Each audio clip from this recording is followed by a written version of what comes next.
Coucou tout le monde, j'espère que vous allez bien. On se retrouve aujourd'hui pour faire la couverture d'un album Tag ensemble. J'espère que vous trouverez la technique sympa. Après, c'est quelque chose qu'on a sûrement déjà vu sur internet, mais j'avais envie de partager ça avec vous. Donc vous voyez là, je prends mes mesures de ma photo pour pouvoir adapter la taille de mon album en fait en fonction de ma photo. Travaille souvent comme ça parce que j'ai eu des surprises. Il a fallu que je retaille mes photos parce qu'en fait j'étais persuadée que mon format serait super et en fait quand j'ai voulu coller ma photo, ça m'a donc maintenant je commence déjà par, je commence par, créer mon album autour de ma photo et non l'inverse.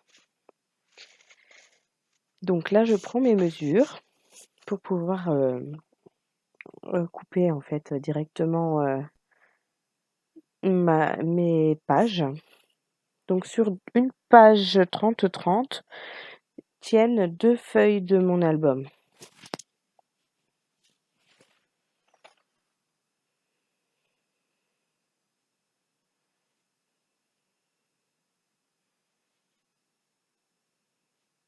Donc j'ai choisi cette collection qui vient de chez Nose. Ça fait un petit moment, hein, que je l'ai achetée déjà. En fait, elle faisait partie d'un kit avec un album, 30-30, des stickers étiquettes, je crois, et des stickers alphabet. Donc là, j'ai vérifié, hein, quand même que ma photo, elle est toujours bien dessus, hein. Mieux vaut vérifier plusieurs fois, on ne sait jamais. Et donc là, je vais commencer par prendre mes mesures, en fait, pour créer mon tag.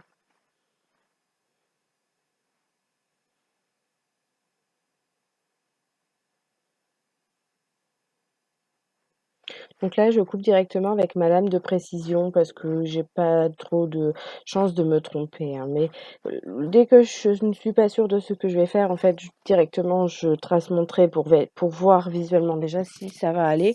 Et ensuite, je coupe au ciseau. Maintenant, j'utilise mon Massico Tonic Studio là en guillotine parce que je l'ai acheté il y a pas très longtemps. Et c'est vrai que c'est pratique à utiliser, mais en fait, jusque-là, j'utilisais plutôt, un crayon, une paire de ciseaux et une règle évidemment. Donc là, j'ai marqué mon endroit, pour faire mon trou à la crocodile. Donc j'ai pris la grande, directement, hein, le jour où j'ai fait ma commande parce que j'avais peur d'être bloquée par rapport à la taille et je regrette pas. Sincèrement, vu l'utilité qu'on en a en fait, hein, pour faire des trous, au centre d'une page pliée par exemple pour mettre une ficelle pour tenir, reliés ensemble, hein, c'est vraiment pratique et je m'en suis servie aussi sur une page 30-30 que je vous présenterai prochainement et j'ai trouvé vraiment l'effet top et ça faisait vraiment propre, hein, quand même. Donc là, j'ai choisi mon œillet.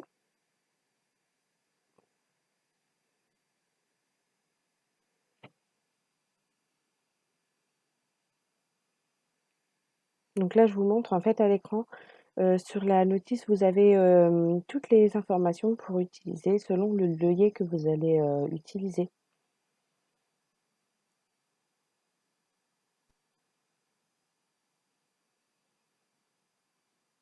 Donc là, j'arrondis mes angles.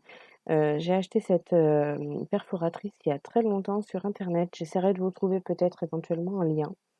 Je regrette pas parce que, c'est vraiment, ça fait vraiment des beaux angles et je m'en sers plus, par exemple qu'avec le 1-2-3 punchboard parce que celui du punchboard, a du mal des fois à percer correctement. Donc là, j'ai choisi mes aquarelles pour faire mon fond, pour pouvoir, heu, pour pouvoir colorer un petit peu parce que là, mon papier, je le trouve triste déjà et puis j'adore, utiliser l'aquarelle. La personne qui a inventé, le principe de l'aquarelle dans le scrapbooking vraiment a eu une super idée parce que je trouve ça vraiment magnifique. Donc là après pour mettre un petit peu de brillance, je vais rajouter des pigments et zinc. Donc ça fait très longtemps aussi que j'ai ces pigments, hein. Je crois que je les ai achetés au tout début et d'ailleurs, ils sont tellement, vieux que des fois la pipette se bouche. Donc là, pour la déboucher, en général, je prends une aiguille, suffisamment fine, hein, que je passe directement dans la pipette et puis, bah, en général, j'arrive à la déboucher comme ça.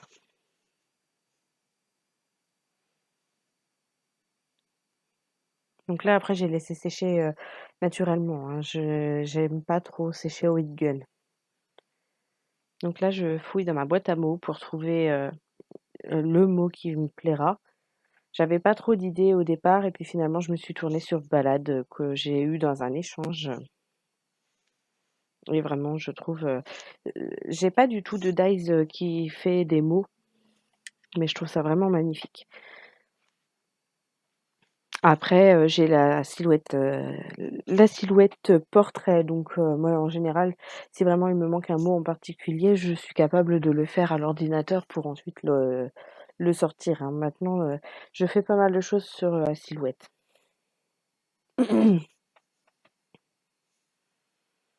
Donc là, je fais mon petit choix de tampons qui, je crois, viennent de chez Action, ceux-là, et je préfère utiliser ma presse à tampons pour éviter, en fait, comme ce sont des tampons de chez Action, il arrive parfois qu'ils soient pas de la même épaisseur partout et j'ai du mal à une fois que comment dire? Que j'ai tamponné, après on peut pas retamponner, hein, au même endroit. Donc je préfère, le faire à la presse et je crois aussi que le tampon est trop grand pour mon bloc acrylique. Donc là, j'ai choisi une encre de chez Docraft, je crois. Ça fait très longtemps que je l'ai et j'aime vraiment beaucoup cette couleur verte, elle a vraiment un joli rendu, je trouve.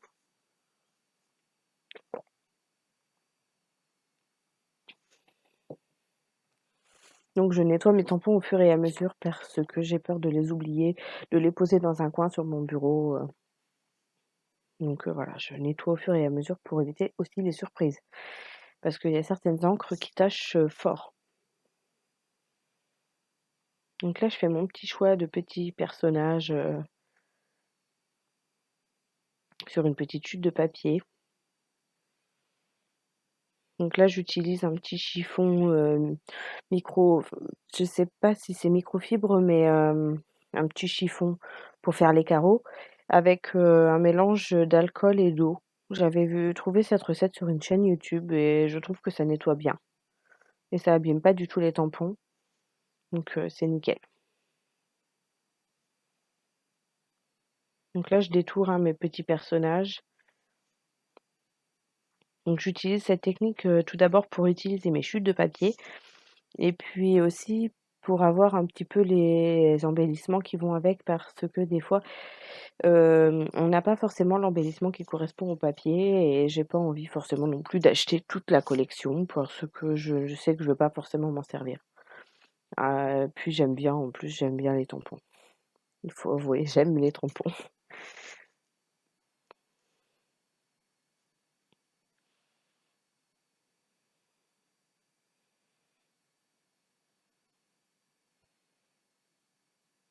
Donc voilà, j'ai terminé avec ma petite libellule et mon petit crapaud. Donc là, maintenant, je vais commencer à réfléchir à comment je vais installer mes embellissements. Donc j'ai sorti différentes choses, hein. J'utilise pas forcément tous ceux que je me prépare, mais ça me donne une petite idée déjà de choses qui peuvent aller comment dire? Avec donc voilà, là, des petits brads que j'avais achetés à Action il y a très longtemps, à Noz plutôt. Là, je prends mes petits carrés de mousse 3D pour mettre un petit peu de relief à ma libellule.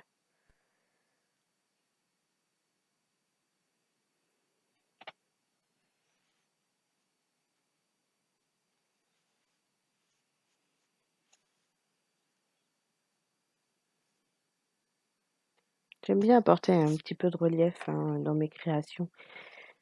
Je le fais pas systématiquement, mais c'est vrai que je trouve que ça donne un petit côté, un petit peu, là, sorti de la page, en fait.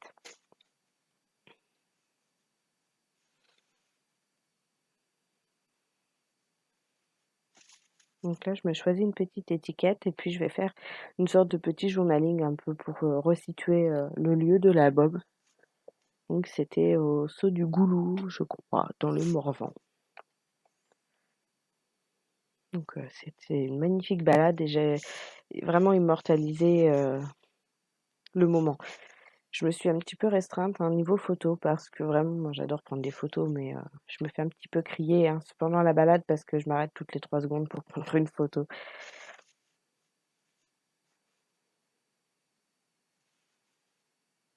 Donc là, j'utilise la Tacky Glue de chez Action. C'est vrai que j'ai du mal à utiliser les colles liquides. En général, je prends plutôt des colles en stick pour faire mes collages. Mais là, vu les détails fins, j'avais envie quand même que tout soit collé pour éviter que ça accroche. Et puis là, dernièrement, je me suis acheté la Tacky Glue, la vraie Tacky Glue que tout le monde a, je vais dire. Et puis j'ai investi aussi dans un petit flacon, vous savez, de colle avec un embout fin pour pouvoir, heu, pour pouvoir être plus précise parce que c'est vrai que sur les toutes petites découpes, c'est vraiment compliqué. Donc voilà, ensuite j'ai voulu coudre mon embellissement feuille parce que j'avais vraiment peur que la colle, ça ne tienne pas. Donc j'ai préféré coudre et puis finalement, je suis pas mécontente, hein, ça donne un petit côté un peu, bidouille, que j'aime beaucoup. Donc là, voilà, j'ai zoomé pour vous montrer un petit peu, mais bon, tout le monde voit, la manière dont on fait pour, coudre. Donc là, pour le côté, hem, ce côté de la feuille, où donc vous avez l'attache, j'ai piqué à plusieurs endroits parce qu'au départ, je voulais la laisser telle quelle et en fait, j'ai eu peur qu'à force de tourner sur elle-même, la feuille déchire le papier. Donc finalement, vous allez voir un petit peu plus loin, je vais, mettre, je vais coudre de l'autre côté aussi.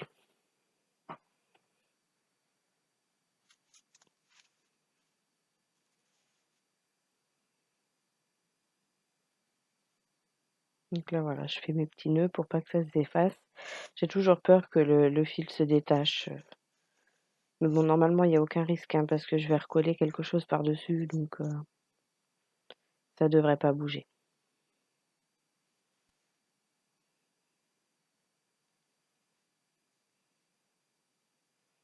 Et donc là, pour cette partie, hein, vous voyez, j'ai percé qu'à 2 endroits, hein, mon papier pour éviter de faire trop de trous, et puis ça faisait joli. C'est le fil, du coup, est assez discret, hein, on le voit pas trop, je trouve, au premier abord.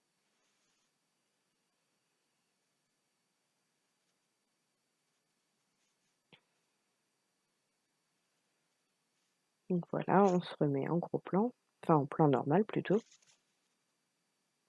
Et donc là, je vais choisir, hein, mon petit brad. Donc vraiment, ces petits brads étaient vraiment magnifiques. Je les avais trouvés chez Nose, mais il y a déjà très longtemps de ça, hein. 1 ou 2 ans peut-être, voire même peut-être plus que ça. Mais j'en avais pris 2 planches à l'époque parce que j'avais d'en manquer. On a toujours peur de manquer de toute façon. Donc voilà, ma petite couverture, prend forme et donc on va arriver sur la fin puisqu'il me reste donc oui, il me reste plus que la doublure, on va dire, à faire. Donc j'ai dû faire une sorte de doublure, hein, pour cacher vraiment les fils parce que je trouvais pas ça très joli, puis même pour cacher les pattes de la tache parisienne, ça faisait quand même plus joli et donc là je vous note les dimensions mais en fait, ça ne vous donne pas grand-chose puisque je ne vous ai donné aucune autre dimension.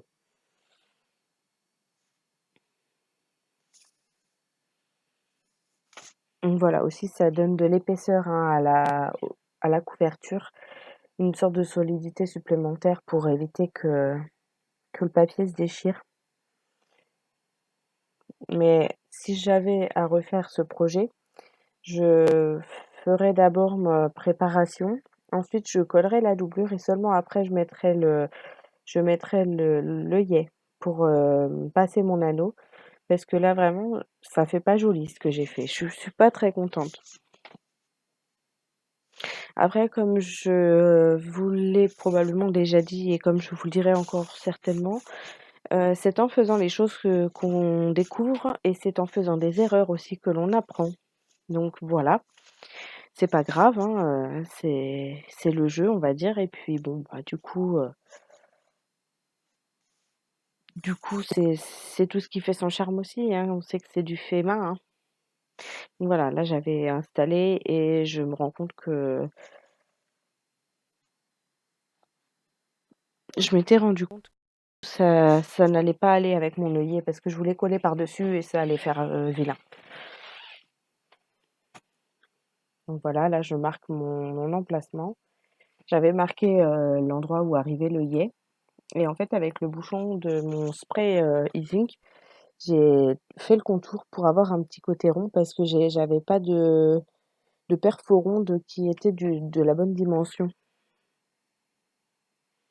Donc voilà, là j'ai aligné ma feuille, avec, mon plan de découpe pour avoir les lignes, vu que c'est millimétré et ensuite, j'ai bien tracé mes traits perpendiculaires, parallèles plutôt, pour avoir quelque chose d'assez propre. Donc voilà, j'ai détouré tout simplement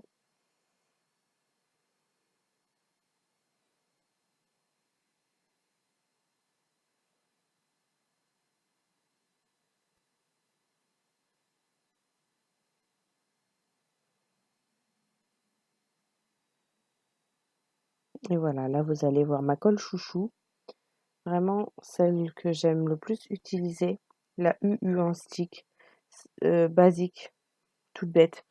Hein, j'ai retrouvé dans mes placards en rangeant, mes stocks, j'ai retrouvé, de la UU colorée, elle est pas terrible, hein, elle colle pas si bien. C'est celle qui est bleue et qui devient transparente en séchant et ben, j'ai été assez déçue du résultat, hein. Je vous avouerai que là, je m'attendais pas à un tel résultat puisqu'en fait ça s'est plus ou moins décollé et voilà, on arrive à la fin de cette vidéo. J'espère que ça vous a plu et puis je vous retrouve bientôt pour une nouvelle vidéo. Je vous fais plein de gros bisous. À bientôt.